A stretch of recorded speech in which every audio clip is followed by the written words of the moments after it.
Season of Discovery's Phase 7 is finally here, and the epic new encounters in Naxxramas are really breathing life into World of Warcraft.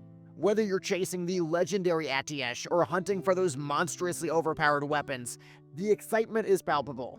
But let's be real, because Mythic raiding in Phase 7, it is not for the faint of heart. Only a few select guilds have managed to down titans like the Four Horsemen, Kel'Thuzad, and today we're going to uncover exactly how they do it. Today I'm excited to bring you an exclusive interview with Obzo. He is a key DPS warrior and he's a tank in the world-first guild Ripbozo. With his first-hand experience on the front lines of Mythic Naxxramas, Obzo's going to be revealing insider tips, strategies that have really helped his team to conquer every challenge the raid throws at them.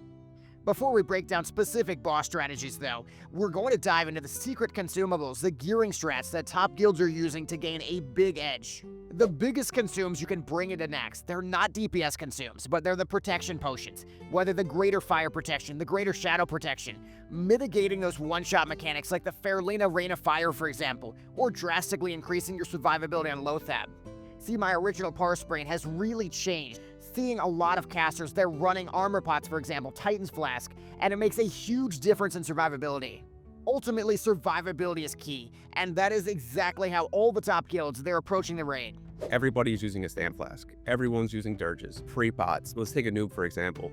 That fight, all of our mages were using frost resist gear just for the stamina bonus. They were using armor pots. It's definitely a consumable check and a gearing check. A lot of fights give the potential to always have a pre-pod going. EPRs are huge on Alliance. We don't have that OP totem to drop and cleanse everybody in the party. So if I have a dot on me that can remove it, I'll use an EPR when I heroic strike. So beyond consumes, gearing is really a big game changer. One pro tip from Obzo is to prioritize frost resistance pieces for key fights like Saffron. That gear is really going to come with a lot more survivability to really help you weather some of the most punishing raid mechanics. Your frost resistance gear has tons of stamina on it, all the craftable stuff, so that actually has hit on it too, so it can help you hit your breakpoints. You also want to allocate the right gear to the right people, because an undergeared tank is really going to be a disaster. Funneling the correct people for tier, if you have like one of those guilds that like gears those certain few DPS because they're pumpers, you're already setting yourself up for failure. Now let's talk boss strategies, and the first boss, Anubercon, really sets the pace. Anubercon is a relentless one-shot machine, and focusing on survivability over parsing is really key. All of our mages were getting one shot, so we were like, okay, we need to adjust something here. So proper consumables for stamina, armor pots. It is a physical damage, so an armor pot will actually help you. Melee essentially are fapping, mages are using armor pots to stay alive, and max stamina. It's all about survival in these higher level difficulties. So moving to Fairlina, she is notorious for her Rain of Fire one-shots, and plenty of mind control issues too. A lot of raids are faltering here, but Obzo reveals some key strategies to mitigate the Rain of Fire and maintain control. Well, Horde, you can run your fire resistance totem. That'll help negate a lot of the AoE fire damage, and of course, fire pot, pre-pot, and pull. If you take the room as a whole, your MCing priest should be in the middle of the room, and nobody should be around them. That'll help negate a lot of the issues you have with the mind control. Usually, you pull the tank to the side, kill the two ads, and then you're holding the other four. So Make's Nest seems very straightforward, but then you get the Enrage, you get the web spray, your tank explodes instantly. Planning is key, and timing your cooldowns, communicating effectively to keep the fight under control. Biggest thing about that encounter is controlling the Enrage phase. Once you hit that 30%, that's when the boss just kind of goes nuts. You want to hold off on DPS. You don't want to push that phase until you're ready to handle that phase. You really need to plan your cooldowns for it. Like, have bark skin up on the tank. Pain suppression. You got all the tanks have some type of shield wall ability right now. We kind of saw the way that the new trinkets reacted in AK-40, the Burrower trinket specifically. That trinket lets you really handle the web wrap on the raid. If all of our main healers have it, we do a rotation for that. We actually have a paladin DPS that has it also. Our paladin can burrower, lay on hands. Now talking Noth, this is one of the rare Naxxramas bosses where you actually get to blast, and you can really just out DPS the mechanics, as long as your tanks are quick to pick up the ads. Right now, with the current level of difficulty and your trinket right now, you can pretty much just full zug the boss And then when he teleports, when he gets that far, then you can focus to the ads. The ads that do spawn, if they're not picked up right away, they can one-shot people. So you just have to be on top of your game. Tanks have to be on top of your game. Now, Hygen, this is a fight that's all about the positioning, the coordination, and of course you have to overcome the very unique safety dance as well. You're able to position Hygen in a way that casters are on one side of the platform and melee DPS are on the other side of the platform, and you don't actually have to do the safety dance until the safety dance phase. So you can completely negate that phase 1 that way, as long as you don't, get killed positioning the boss. Biggest thing about the teleport, that the way that we handled it is when one group got teleported, we didn't move. We waited for a second group. So once you have 2 groups in there, then you can transition down the hallway. So talking about the Loatheb encounter, it is really going to test your healer coordination. You're going to have to coordinate key cooldowns like your pain suppression, your bark skin. But also there are some new strategies to maximize your success as well. Always pre-prod your shadow pot. And the way we specifically handled it was a warlock tank. We start the fight with the other tank, not the warlock tank, building threat on the boss, and he uses his cooldowns. We go through that, and then we get our DPS their spore buff, and our warlock tank takes over. Moving on to Vesuvius, it's 99% your priests and your positioning, so they've got to understand exactly what to do and where to be positioned. Yeah, that fight is all on your priests, and setting up for that pull. You mine through the targets. The best thing to do is tank all the ads up on top of the ramp on the right-hand side, and then you tank the boss down the bottom of the ramp around the corner on the right-hand side, and your priests stay up on the left-hand side around the corner. Makes it way easier. If you look on the weak auras right now, there's actually a weak aura specifically for that boss that if he goes loose, it tells you to drop a target dummy.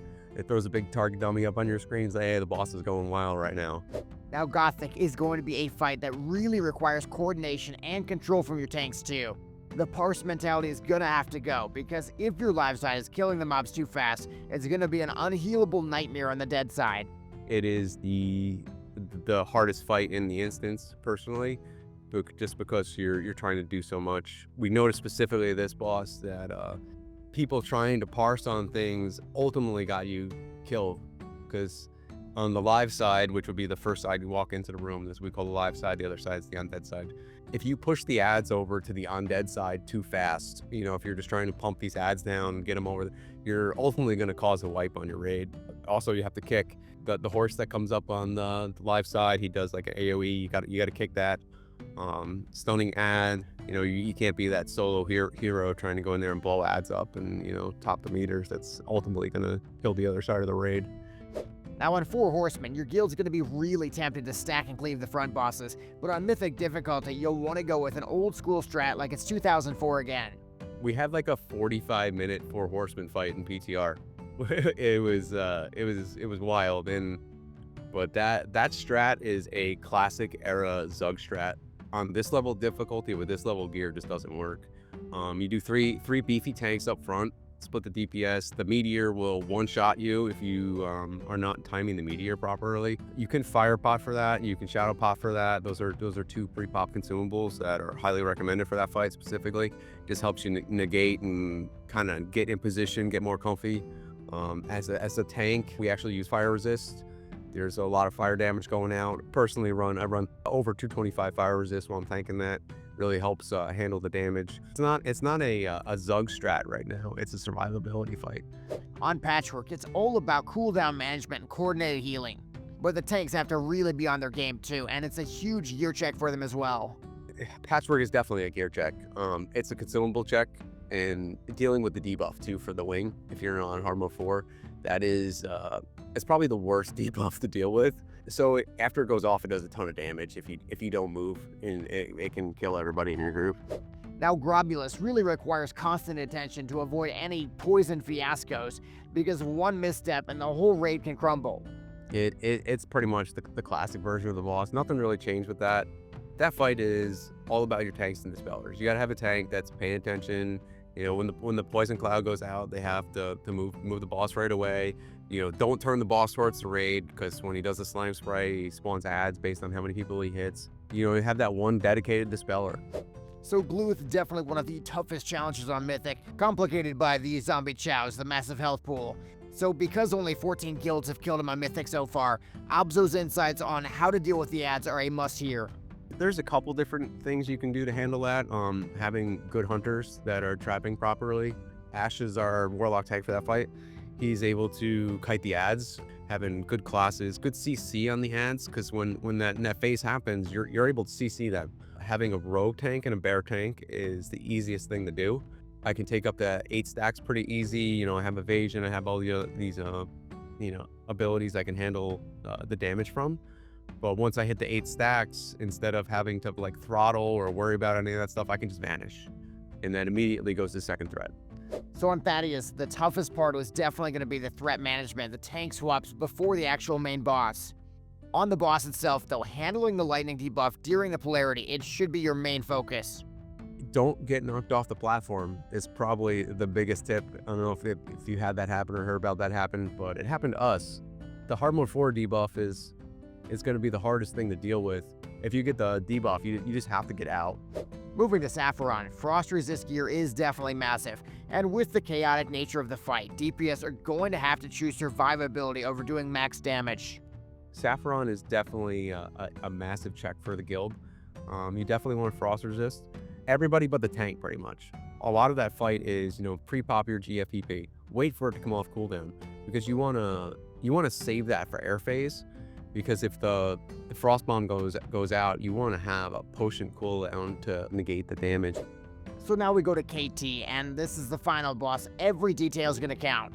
The mind controls are a huge issue, so survivability really has to be a big focus. Pretty much the theme of the instance, max stamina, survivability. The biggest thing is kicks. You have to kick the frost bolts, otherwise somebody dies. Pretty much you run like a triangle around the boss. There's 2 stacks of melee and there's the stack of tanks, and like you need to be on top of your game. Don't die to void zone. When a void zone goes out, don't run on top of the tanks to avoid it, because if you get frost to them on top of your tanks, like you're killing everybody. From secret consumables and critical gear choices to precise execution during boss fights, these insights prove that every second, every potion, every decision can be the difference between a wipe and a world first. Thank you for joining me on this deep dive into Mythic Naxxramas strategies. A huge shout out to Obzo and the Ripbozo team for sharing their insider tips. Whether you are gearing up for your first Mythic kill or refining your raid tactics, I hope these strategies help you to push past every challenge in Naxxramas. Don't forget to like, comment, subscribe for more exclusive guides and interviews. And let me know in the comments, how do you think the next chapter of the Ripbozo versus Beef Bar drama will play out as we head into Scarlet Monastery? Thank you guys, I'll see you in the raid.